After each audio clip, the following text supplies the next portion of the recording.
मैं डॉक्टर पीके मिश्रा कृषि वैज्ञानिक कृषि वानिकी में कृषि विज्ञान केंद्र बस्ती पर कार्यरत हूँ और आज मैं आपको बागों में उर्वरक प्रबंधन एवं सफसली खेती के बारे में जानकारी देंगे। प्रायः यह देखा जाता है कि हम लोग बागों में फल तोड़ाई के उपरांत बहुत कम ध्यान दे पाते हैं। इससे हम लोगों को अगले वर्ष फल का जो उत्पादन होता है वो कम मिलता है और उसकी गुणवत्ता भी प्रभावित होती है। बरसात के बाद सितंबर माह में बागों के अंदर घास फूस इत्यादि काफ़ी मात्रा में उगाते हैं। अगर इसका प्रबंधन ठीक से नहीं किया जाए तो उसमें कीट व्याधि इत्यादि पनपते हैं और इससे हमारे आम के बागों पर भी वो आक्रमण करते हैं और आने वाले समय में हमारी आम की पैदावार को वो कम कर देते हैं। तो आम में उर्वरक का प्रबंधन भी बहुत ज़रूरी है और साथ ही साथ बाग की सफाई भी बहुत ज़रूरी है। अगर हम आम के फल के तोड़ाई के उपरांत सितंबर माह में अगर हम यूरिया और पोटास और फास्फोरस इत्यादि की उचित मात्रा जो संतुलित मात्रा होती है उसका प्रयोग करेंगे तो इसमें कोई शक नहीं कि अगले वर्ष हमारे जो फल हैं वो काफ़ी अच्छे हमको प्राप्त होंगे। तो इसके लिए किसान भाइयों हम लोग ये एक कैलकुलेशन करते हैं, ये बनाते हैं कि अगर आम का पौधा 1 साल का है तो उस पौधे में हम 100 ग्राम यूरिया 75 ग्राम फास्फोरस और 75 ग्राम पोटास की मात्रा को डालते हैं। जो गड्ढा खुदाई के पश्चात पौधा लगाते हैं उसमें हम 1 वर्ष के पौधे के लिए ये मात्रा देते हैं। लेकिन जब हमारा पौधा बड़ा होता है तो 10 साल तक का पौधा को हम मानते हैं कि वो मैच्योर हो गया है और वो बड़ा हो गया है, तो इसकी मात्रा को हम दुगना कर लेते हैं। यानी 10 साल बाद वही मात्रा बढ़ के 1 किलो यूरिया और 1 किलो 750 ग्राम फास्फोरस और 750 ग्राम पोटास की मात्रा हमारी एक पीढ़ी के लिए पर्याप्त हो जाती है। लेकिन यहाँ ध्यान देने में योग्य बात यह है कि जब हम उर्वरक का प्रयोग करते हैं तो माह सितंबर में हमें फास्फोरस और पोटास की पूरी मात्रा को हमको पेड़ के उसमें दे देनी चाहिए। लेकिन पेड़ की बिल्कुल तने के पास हमें उर्वरक का प्रयोग नहीं करना है। हमको ये दिन में जो सूरज की छाया पड़ती है ज़मीन पर, सूरज का प्रकाश आता है तो पेड़ का क्राउन का छाया पड़ता है। पेड़ अपने छत्र की छाया से आसपास यानी पेड़ के तने के 3 मीटर के आसपास हम ज़मीन को हल्की सी गुड़ाई करके उसमें इस खाद की मात्रा का प्रयोग करते हैं, क्योंकि हमारी जड़ें जो होती हैं वो जो है आगे तक फैली होती हैं और उससे जो है हमारे पोषक तत्वों को ये आराम से ले लेती हैं। यूरिया की मात्रा को जैसे हमने बताया था कि 1 किलोग्राम लिया जाता है। यूरिया की आधी मात्रा को तो हम सितंबर में डालते हैं फास्फोरस और पोटास के साथ। फास्फोरस और पोटास की पूरी मात्रा हमने मिला दी,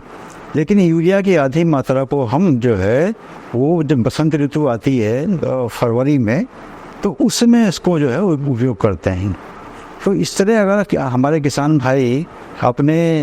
बागों का ख्याल रखेंगे और उर्वरक का प्रबंधन करेंगे तो हमारे फल जो हैं वो अच्छे आएंगे, बहुत टिकेंगे और किसानों को अच्छी पैदावार मिलेगी और फलों की गुणवत्ता भी बढ़ेगी। दूसरी बात, जब हम इस कार्य को करते हैं तो अगर हम एक पेड़ पर 30 से 35 किलोग्राम सड़ी कंपोस्ट की खाद, जहां हमने गुड़ाई करी है सड़ी कंपोस्ट की खाद में अगर हम ट्राइकोडर्मा मिला दें और उसको किसी छाया वाले स्थान पर ढक के रख के और किसी बोरे से ढक दें और उसको बराबर मात्रा में जल का छिड़काव करते रहें तो 1 हफ्ते बाद हम देखते हैं कि उसमें ट्राइकोडर्मा पूरे गोबर के ऊपर सफ़ेद सा पूरा जैसे मकड़ी का जाल बन जाता है, उससे फैल जाता है। उस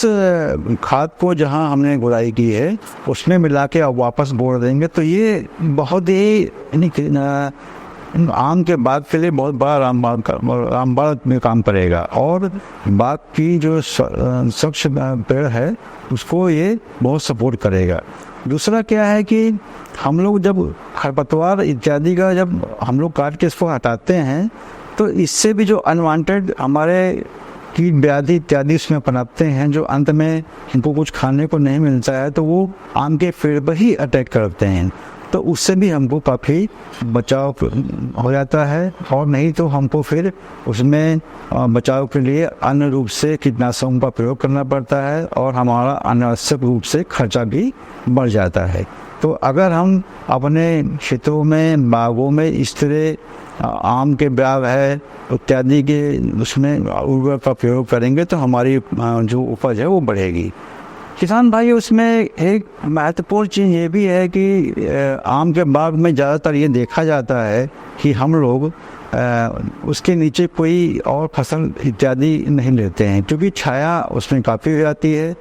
और उसके छाया की वजह से कोई अन्य फसल उसमें जो है वो हमको बहुत ज़्यादा मुनाफा नहीं देती है और वो बहुत अच्छी प्राप्ति भी नहीं है, अच्छी फसल होती भी नहीं है। अगर हम थोड़ा सा कटाई छटाई करके दिसंबर के माह में कटाई छटाई की जाती है, अगर उस माह में ऐसी कटाई छटाई से शुरू से ये हम एक मेंटेन करें उसके क्रम को